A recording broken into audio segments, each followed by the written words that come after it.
Are you a real estate investor looking to sharpen your skills or a newbie looking to become one? You're in the right place. Welcome to Where Should I Invest? Real Estate Investing in Canada with your host, Sarah Larby. Welcome back to today's episode. I'm Sarah Larby. You are listening to Where Should I Invest?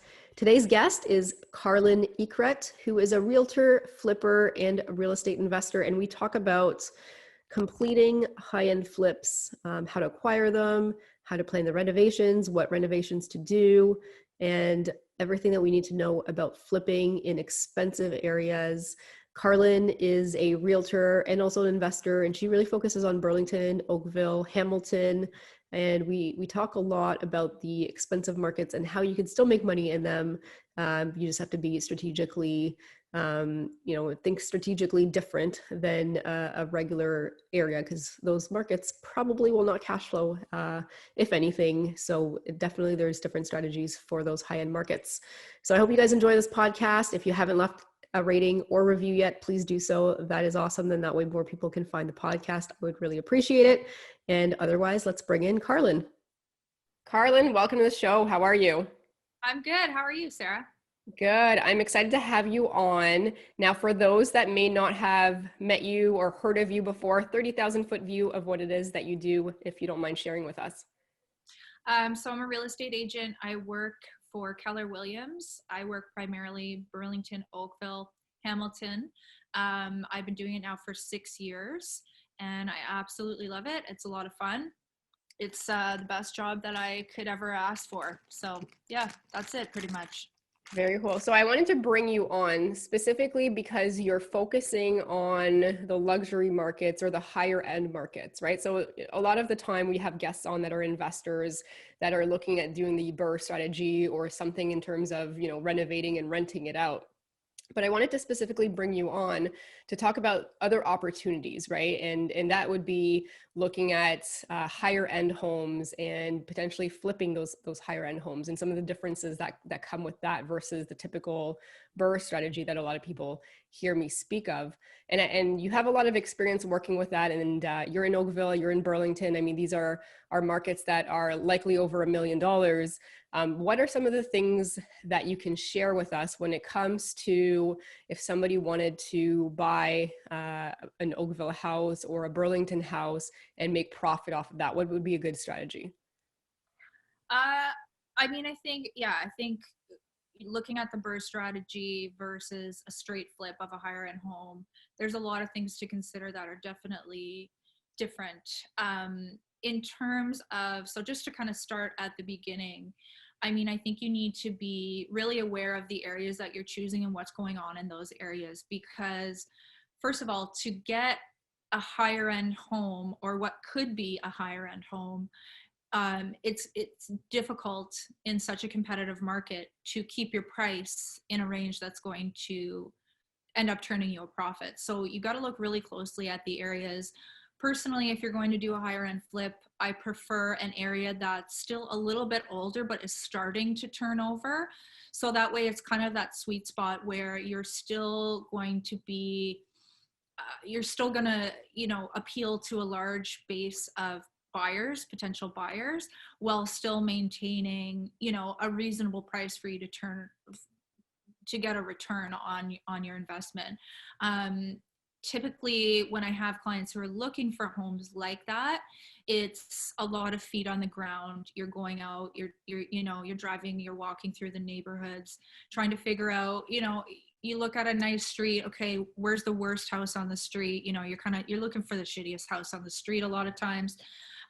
So, door knocking them, leaving letters to them, trying to see if they'll sell, because ideally you want to get something like that off market, because as you know, the market's insane. And even when you're looking at a property that needs a full gut job in Burlington or Oakville, if you're in a high demand area, which most areas are in those two cities, it's going to be competitive. So I think, having an agent who can, try to make that connection for you, sort of try to drum up something off market, is most ideal, because you don't want to end up overpaying and being in competition. So I would start there. Know your neighborhood, know what kind of buyer that attracts, Is it, is it a married professional with no kids? Is it a family of 4 with 2 kids? Who is it? Where are they working? What do they do for a living? All of that. And that's going to become your basis for the rest of the flip and the decisions you make going forward with it. It sounds like planning ahead of time and figuring out the exit and who's going to purchase that on exit is really important. Totally. Yeah. So you've obviously talked about door knocking and looking for pocket listings or off market opportunities. I mean, I think the market is just insane. At some point it's going to, even out maybe a little bit more. But, if you're living in an area where it is expensive, potentially Vancouver or, another area just like Oakville and Burlington, I mean, these properties, just to get an idea, like what is the price range of something that needs work? And then what is the price range of something, and I know it varies, that you could expect when you sell it?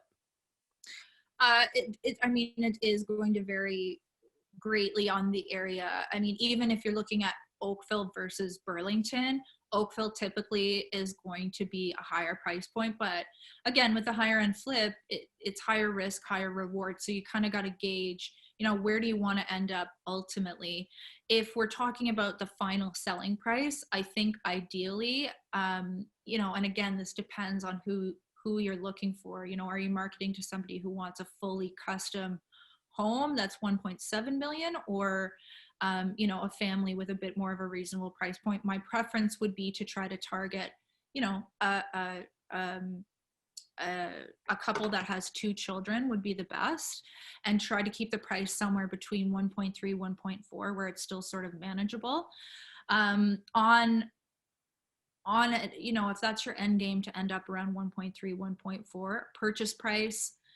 I mean, and again, it depends on the area and the finishes, and I'll talk about that a little later, but the finishes are really going to come into play on this. But I don't know where you'd end up. It really does vary on the area. I mean, you'd want to make at least a couple of $100,000 on something like that when we're talking about these numbers.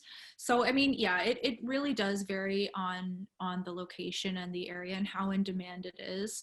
And you kind of want to find that balance between it being an in demand area, but it's almost like the whole world hasn't discovered that yet, and it's still affordable enough that you can turn a good profit off of it.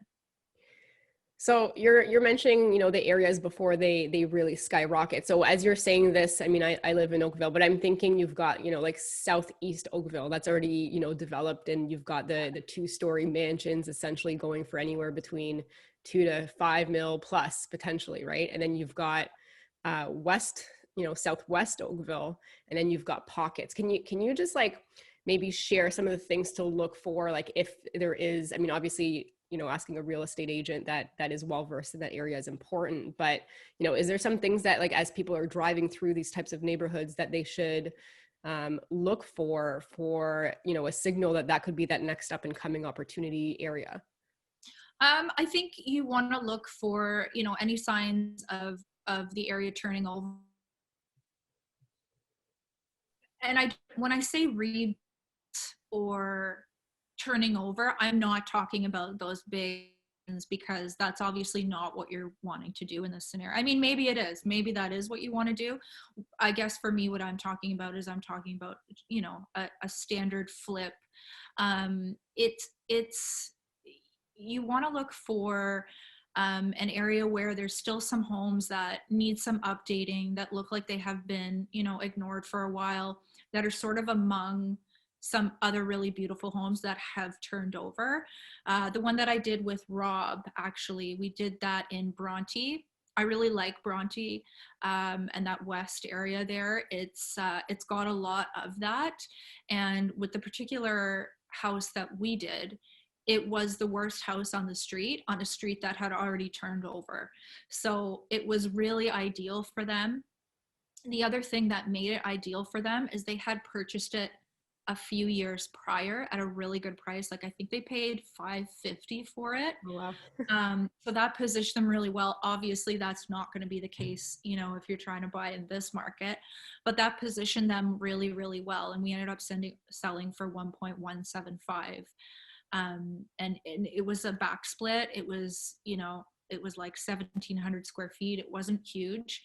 And we did really well on it. So yeah, I would look for areas where it's starting to turn over, where there's some new development, but not the crazy McMansions, unless you wanted to go that route. Although I wouldn't suggest that you buy something, tear it down, and build a giant mansion, because if you're living in Oakville or you want to live in Oakville, somebody's going to do that for themselves. I think keep it more reasonable in that 1.3, 1.4 range, or even a little less if we were talking about the flip that Rob and I did at 1.175. However, that being said, if we were to sell that house today, it probably would go 1.3. So 1.3, 1.4 is sort of that nice area where it's still affordable for people. They can get a really nice turnkey property, and you're kind of appealing to that wider base versus going higher than that up into the 1.6 plus, where it may not be as attainable for people. You have a smaller pool of buyers after a certain price limit, right? So it is important to understand what that looks like. And it sounds for your areas anyways, that 1.3, 1.4 mark makes sense. And just going back, so Rob is also my contractor that I've worked with recently as well in a Burlington property from White Elm, Rob and Joel from White Elm. And so they brought you in fairly early. So maybe just talk to us about, if you've got an opportunity to bring in a team early. In this case, they brought you in early so that you could help them with the finishes and figuring out, the end user market. But walk us through how that all came about and then what kind of input you had in it. So I got referred to, this was my first time meeting Rob, actually. And since then, we've become partners, and we refer each other business, and he's become my own contractor. He's great. But this was my first meeting of Rob. So he came in as a referral to me. And then the other property, so it was Rob and another owner that were in on it. Yep. So when they called me and asked me to come and check out the house, they let me know what they wanted to do. They wanted to flip it. They asked me to come in and kind of give them an idea of its current value as it was, and the potential value, and kind of how they would go about getting there.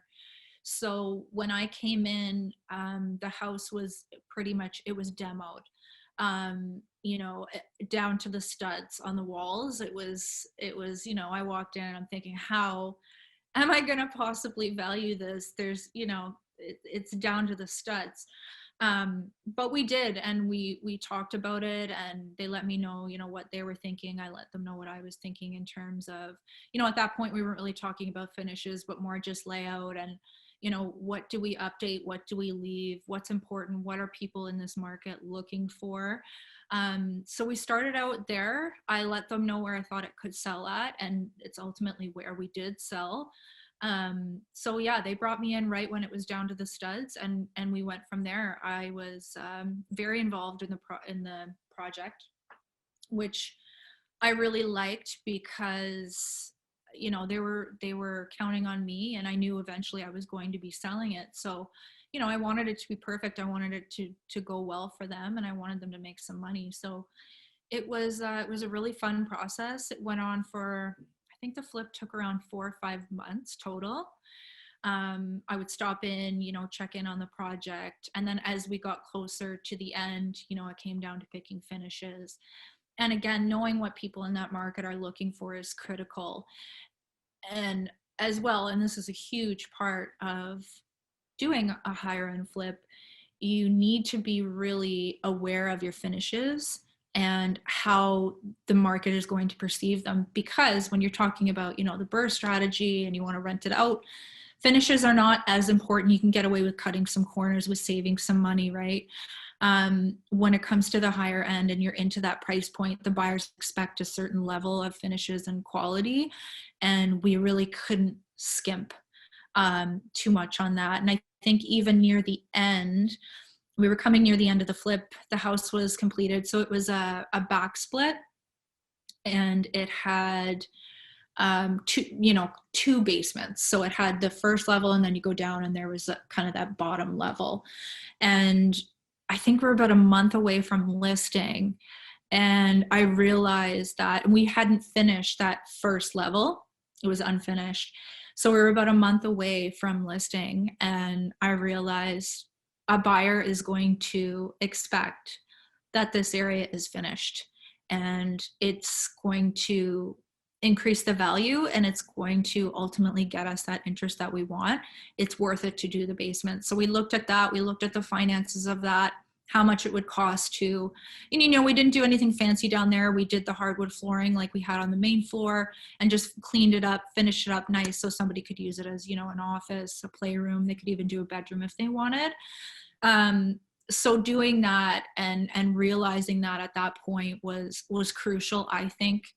And there was a lot of that through the process, where we're trying to decide between A and B, and almost always in that situation with the higher end flip, you kind of got to go with what's going to look better, what's going to show better, and what's ultimately going to give potential buyers the feeling that it's quality, that they're getting what they're paying for, and not getting any kind of flack about it being a flip, or you don't want it to have that flip look, if that makes sense. You go into some and you see the Costco flooring and the Costco lighting, and that's all fine for certain types. For this type, we couldn't cut corners like that. It had to really be, all those little details like the waterfall island. We needed to do that. It had to be quartz. It had to be hardwood. It had, all of those types of things, even down to the hardware on the doors. We needed nice hardware on the doors, all of that stuff. So that really, really comes into play, because you want a really quality product at the end, and you want the buyers to feel like the value is there, especially in those higher price points. Yeah, absolutely. I mean, and just to go back, there is such a difference, and you mentioned it, between renovating to refinance and rent out, and renovating to sell and make the best profit that you possibly can. You mentioned quartz, you mentioned hardwood flooring. Can you maybe just list just some of the items that, and it could be this one or it could just be any other higher end homes that are almost expected now from end user buyers that are going to be buying those, $1 to $2 million properties? Like, what are some must haves in their, in their buying criteria?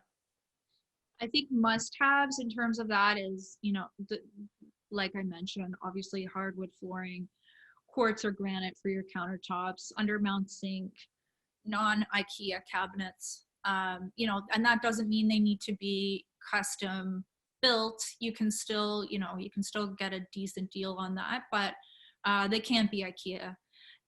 Light fixtures, you need to go to a nice lighting store, have them picked out. And actually at that point, when we were doing lighting and stuff like that, that's when I brought in my stager to have her input on the design aspect.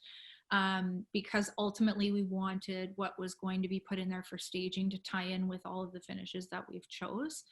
I think having that first level, at least, of the basement finished was crucial to that price point. They also had the front of the house. I mean, your curb appeal, obviously super important. You can't skimp on that. It's got to look like a 1.3 or $1.4 million home. So we did spend a lot of time and money on the front and really making that look amazing. I mean, I think it just comes down to every finish. It can't, stay away from IKEA, stay away from Costco, like all of that stuff. You kind of got to forget about that. But I mean, it's little details too. Like in the flip that we did, every closet was, had custom shelving in it. It's little details like that, 5-inch trim, everything from faucets to light fixtures. It all has to look the part. It can't look like, you got it on special from wherever. And again, that's fine with the burr, and that's fine when you're renting it out, and you want to do that in those situations almost because you want to save some money, and you want to, you can, but that's what's so different about this process. But I think buyers do demand certain things like that. It's got to look like a quality job, and it can't have that typical flip look. It's sort of got to have some detail and some thought put into it. And and some unique touches too, right? Like, for example, in the laundry room, there was a main floor laundry, and it just looked boring. And so we did a beautiful mud room. We did a live edge wood bench in the mud room. Little details like that, I think, go a long way in those types of flips, so that it also doesn't look cookie cutter. It doesn't look standard. It has some depth.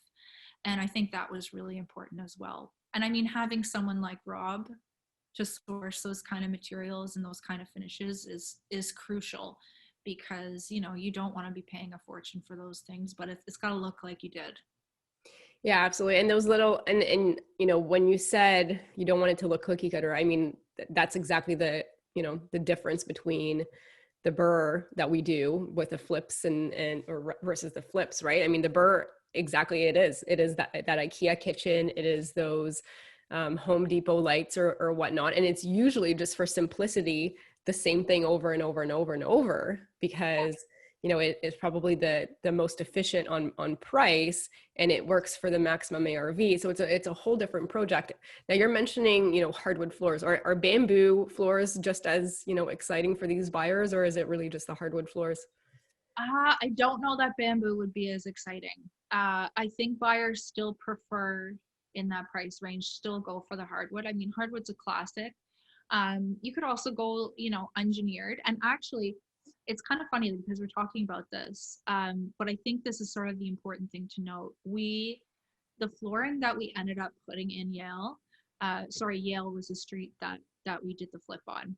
So the flooring we ended up putting in there was from Costco. And I know I just finished saying not to do that. However, I think it's important to note that you need to know where those concessions can be made. You need to be able to look at the finish or look at the product and make a determination on that. Like, is this going to work? Is somebody going to look at this and know that it's from Costco, or is it going to feel like it's from Costco? So, you know, you have to sort of know enough to be able to make those determinations and know where you can get away with that and where you can't. Mm-hmm. And it did work.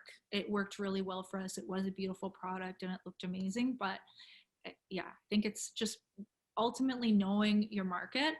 And two, if you're looking at an area and you're wondering about that, you know, what does a buyer demand? Book some showings and go to some homes that are for sale in that area and see what they're offering and see how they compare. And that'll give you a really good idea. That's a really good tip. Yeah. Go out there and then just see what they have and just make yours a little bit better. Yeah. Yeah. And truthfully, in the market that we're in, I mean, it's insane. And especially when you have a turnkey product. Something else too to note that I was just thinking about, and something that we did at Yale was, you know, we updated the HVAC, the roof was done. We did take care of those bigger ticket items, which again is not something that you would necessarily be concerned about on a rental strategy. But for us, we needed it to be that turnkey product. There was nothing to do at that house for 20 years. And that made it very, very marketable as well. And also gives people the impression that no corner was cut, no stone was unturned. I mean, down to, it had a pool. We replaced the pool liner, which aesthetically had to be done. It really updated it and elevated it. But even the pool equipment, we replaced all of the pool equipment. We put it in a nice shed, cleaned it up really nice. There was a ton of landscaping that went on. And ultimately, those are the types of things that make it stand and flip. So awesome. What are your thoughts about the, you know, all the IT connectedness, smart homes, just having everything, you know, digital and available for that? Like, are people looking for having those smart type of homes or some more, you know, efficient type of homes? I honestly, I haven't seen a lot of that in terms of demand. I haven't noticed a ton of demand for that. I feel like something like that is more like a personal preference, almost like a pool used to be. And when I say a pool used to be, it's because since COVID, pools are like your golden ticket. If I have a listing coming up and it has a pool, like that house is selling for over asking for sure. But back in the days when, a pool was 50-50. I feel like something like that is sort of 50-50. However, with that said, for example, when we were choosing appliances for the home, we chose a smart fridge. So you can program, your grocery list, you can order food, you can see what's in the fridge, it will give you recipes. So little details like that, I think, did go a long way. But in terms of, video doorbells, smart home technology, lighting, and all of that, I think that's really just a personal choice. I don't know that I would include that in something like that. I don't think it would be an expectation. I think it would be a nice bonus if it had it, but I don't think it would be an expectation to have something like that. Okay. All right. That's good to know. Now, obviously you sell a lot of homes and you help buyers buy a lot of homes. What are some of the things that's going to be important if they just want to go and live somewhere, maybe one day sell it in 5 years from now? Like, what are some of the things that right now you're suggesting that they consider before they buy that next forever home or for the next 5-year home?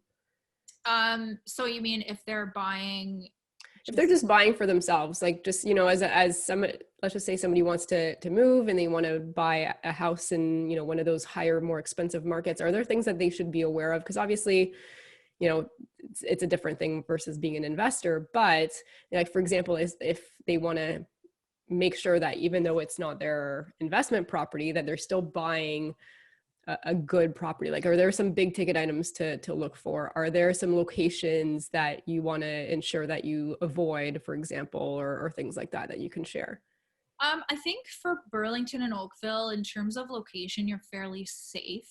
There is some areas that appreciate faster than others. However, I mean, even looking at the current market in areas like the Orchard, where I live and work and farm, it's crazy here right now. It's, truthfully, buying in this market, I don't want to say that you're going to be overpaying, but it's almost like you're buying at the height of the market, right? So I do make sure that clients understand that as well. I mean, of course, you're going to have your appreciation, but it's kind of like, back in 2017 when things went crazy and people were going, I mean, it's very similar to right now where people are paying over asking, multiple offers, you're having to go in firm on the purchase. It's really difficult for a lot of buyers and it's very competitive. So I think, it's a little harder, but I try to prepare people for that. We are buying at the height of the market, so your appreciation might be a little bit slower depending on the area. There are some areas in Burlington, like I would say Brant Hills, mountainside area, that are a little bit older, even Haddon Forest, where the value is still there. You're still getting into a great area, but the prices haven't quite skyrocketed like they have in other areas like, the Orchard, Alton, some of those newer areas that are a little bit more in demand. So, I mean, I was just showing a home this morning in Brant Hills, and the clients were asking me, what do you think about the area and the appreciation? And again, it's a bit of an older area. You are going to have to do some updating on the home, but you're getting a larger property. You're still in a great area and the pricing hasn't gone completely crazy yet. So an area like that, I think, would be one to watch. Brant Hills, Mountainside, Haddon Forest, where there's still opportunity to get in and kind of put in the sweat equity yourself and be able to be in a better situation financially. I would say that, generally speaking, a completely turnkey home in those more desirable areas is going to leave you not appreciating nearly as much, of course, as it would be to buy something in a bit of an older area that's still relatively affordable and to put your sweat equity in yourself and go from there. Yeah, absolutely. 100% agree.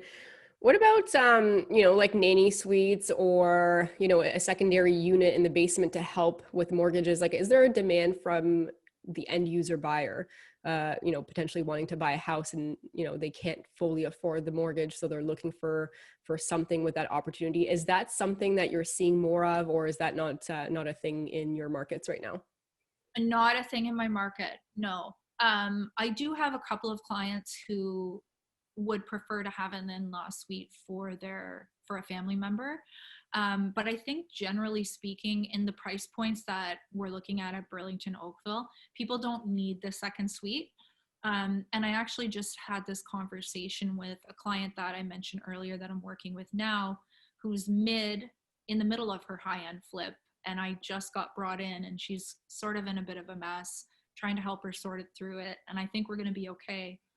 But she has a property that's duplex potential, and asked me, this is in Mississauga, and asked me, what is the demand for a legalized basement unit so that somebody could rent it out? Well, at the end of the day, her place is going to go for 1.1 plus. So my personal opinion, and I even went through and looked at the comparables to try to determine that. And everyone in that area that has a suite has gotten away with not legalizing it, and there hasn't been any price difference between the legal and the not. So I think realistically, if somebody has a family member, then that would be in demand. But I think people are shying away from the whole idea of renting it out. I think people want their privacy.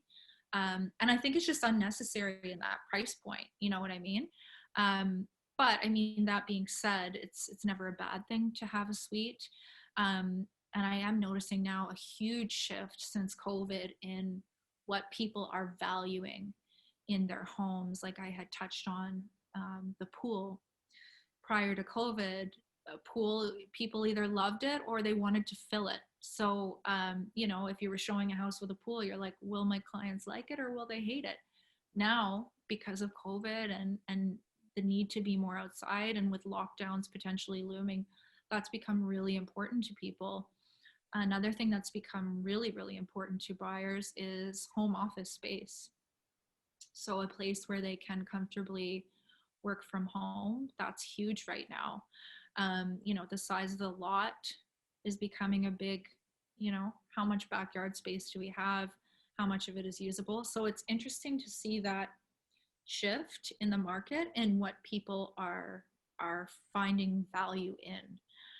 But yeah, I would say generally speaking, in that price point, you don't need the suite. I don't have any clients that rent it out, that rent out a part of their house to make the mortgage work. So I think in that price point, it maybe just isn't a thing. But I do know that some of my clients that I've worked with in Hamilton and some of the lower price points have mentioned that to me. And that's been, but I think, again, I think Hamilton, that's more of a thing there as well. Yeah, I mean, it makes sense. I mean, if they're already going to be qualified for that $1 to $2 million range, privacy with everything that's been happening in the pandemic, that makes sense. I mean, personally, if I was to buy a house and it had a suite, I would look at it as a bonus. I'd probably Airbnb it once in a while, or have a place for friends. But you said it well, right? I mean, you're not necessarily going to be selling that secondary unit property for much more than if you were to just nicely finish a house. So if there's no big difference for the cost that it's going to take for you to put a second kitchen in and figure all of that stuff out, it might actually not be worth it. It sounds like in your markets that you're covering. Yeah. I mean, I think there's definitely there's a small pool that is a demand, but again, like going back to wanting to have that widest spectrum of buyers possible, I would just leave it, because really realistically, what are the chances of, maybe 1 in 50 buyers would have a family member that needs to live with them? And you're exactly right when you're saying that people are valuing privacy more now as well, because we are stuck at home and we're working from home, and it's been really tough. So I think people are really valuing their privacy and their own space a lot more now too. So you're obviously covering, a lot of the single family homes, but I don't know if you also cover condos, but, in Oakville and in Burlington, there's condos. There's not as many, of course, as Toronto. Like, are you seeing any shifts for, any sales decline, increases for rents? Is there any difference there as well? Like, what are you seeing for condos in those areas? Condos, the biggest shift that I've seen is my clients who are or were in condos were calling me right after the height of the pandemic wanting to get out. And rightfully so, right? Could you imagine being stuck in a 500 square foot condo? It was like 6 weeks of lockdown at the height of COVID. And again, it does come back to what buyers are valuing now. since we've seen that shift. And the idea, of walking through your hallway and getting into a crowded elevator is suddenly not so nice. A condo was a great option pre-COVID, but having to, be in a 500 square foot condo for 6 weeks, by yourself or with a partner. I don't know what's worse, being by yourself or being stuck with your partner in that tiny space. But people are over it, for sure. And I think they are still moving in Burlington-Oakville anyway. I know Toronto has slowed down a bit for the condo market. In Burlington-Oakville, they're still moving because there is still a market for them. And, there's still people who love the condo lifestyle and love to be able to just, lock the door and that's it. No maintenance. There's still people who really want that. I do still have buyers for that, but I have noticed that my clients who are in condos or were earlier this year are not wanting to stay there. They're looking for detached, a little bit of property, even a townhouse. They want a backyard, and a backyard's become, critical for people because they know that, potentially be stuck at home and you need that space. You need that outdoor space. Yeah, absolutely. The market's just insane right now. So I don't know what your take on it is, but those people that are wanting to list and move, do you recommend that right now they buy first, they sell first? And, what are you seeing in terms of multiples or, what's happening in the market in that sense? So right now I'm suggesting that clients, pretty much regardless of their situation, that they buy first, because the inventory is so low and it's so competitive. Realistically, we know that their property, even if it's a condo, a townhouse, whatever it may be, it's going to go. So for me, yeah, I'm definitely saying buy first. It makes the most sense. It just makes the process a lot easier. You kind of get the hard part out of the way first, because it's very likely that you lose out on a couple of homes or you get outbid, and that process can go on for a couple of months potentially. So yeah, definitely buy first. And then really what we're trying to do is get the hard part out of the way first, and then we know the listing process is going to be easy. But still, multiple offers. I just sold a house in Oakville last night. We had 5 offers on it. We were only on the market 2 days. And the price point on that was 1.225, which is sort of right in that same area that we discussed.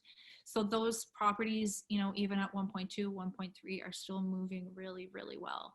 Did you sell over asking with the 5 offers? Yes. Okay. Yeah. So, right now, obviously we're recording this at the end of November, and by the time this airs, the market may or may not have shifted, right? What are some things to look at, or some stats to look at, to figure out, are we still in the same type of market today where we should be buying first and then selling after? Like, is it months on inventory, or how would you suggest that somebody gauge that? I would gauge it by seeing how many properties are on the market and how long they're staying on the market. Because right now, like you said, we're in November. Right now, the issue is, and which is surprising, because in a typical normal non-COVID year, by this time of the year, everybody now is waiting till January. But because we've had such a low inventory year, this is continuing on right into, I suspect that this will continue right into the holidays, and it will just pick up in January and it will be the exact same. That's what I think will happen. But yeah, it's crazy. Things are still going multiple offers. It's still super competitive. So, and it's funny that we're talking about, the Toronto condos and people leaving. The buyers for this house that I just mentioned are coming from a condo in Toronto, and they're going right into 1.2 million. So it's crazy. There's been such a shift. But sorry, getting back to your question, in terms of looking at that, I would try to gauge how many homes are on the market and how long they're staying on the market, because at the end of the day, it's a supply and demand issue. Mm-hmm. And I think looking at those two numbers, at those two things, would really give you an idea of the supply and demand and where we're at. Awesome. Well, Karlyn, it's been amazing talking to you. You've got so much insights and great tips and strategies on the higher end market. The next part of the podcast is our lightning round. So I'm going to ask you 5 questions. You can give me the first answer within like 10 seconds or less that come to mind. You ready? Yeah, I'm ready. Let's do it. Question number 1, what is your favorite real estate or business book ever? $1 Million Real Estate Agent. Awesome. Number 2, I don't know if you're a podcast listener, but if you are, do you have a favorite podcast? It doesn't have to be real estate related. It could be anything. I like Unfuck Yourself. Okay. All right. I haven't watched that, but or listened to it. Self-help. It's really good. I like it. It's a self-help one? Yeah, self-help. Yeah. Nice. All right. Question number 3, what do you do for fun aside from real estate? Hang out with my kids. I love spending time with my kids. How old are your kids? They're 4 and 6. 2 boys. It's crazy. It's mayhem. Your hands are full. Number 4, if you lost all your money and all of your assets tomorrow, how would you start again? I would probably open an online store of some kind. Yeah, it's the market these days, right? Exactly. Yeah. And last question, if somebody has $50,000 and they want to get started, how would you recommend they start spending that money? I would recommend that they purchase a Toronto condo right now with how low the prices are and how low the demand is, and ride out that wave, and hold on to it and get a renter in there when things recoup if you could. I think there's a lot of opportunity right now in that market. And I think, ultimately with investments, it's really about, right? It's like any investment, right? If your stock dips, you don't cash out, you got to ride it out. So I would say put a deposit on a Toronto condo right now while prices are low, while demand is low, and wait for it to climb up again, because I think it will come back. I believe it will come back after COVID. All right. Awesome. Thanks for playing the lightning round. Karlyn, how can my listeners reach out and find out more about you? They can find me on Instagram at karlyneacrett.realestate. They can find me on Facebook, or they can email me at karlyn@karlyneacrett.ca. Those are the 3 best ways to get a hold of me. Typically on Instagram, I will let anybody follow me. On Facebook, I'm a little tighter with it. I try to keep things kind of family and friends only, but Instagram is open season, so I would go there for sure if they were looking for more info. Awesome. And do you mind spelling your name out so that people can write it down? Yeah, it's Karlyn. Last name is Eacrett, Eacrett. Awesome. Any final last words of advice?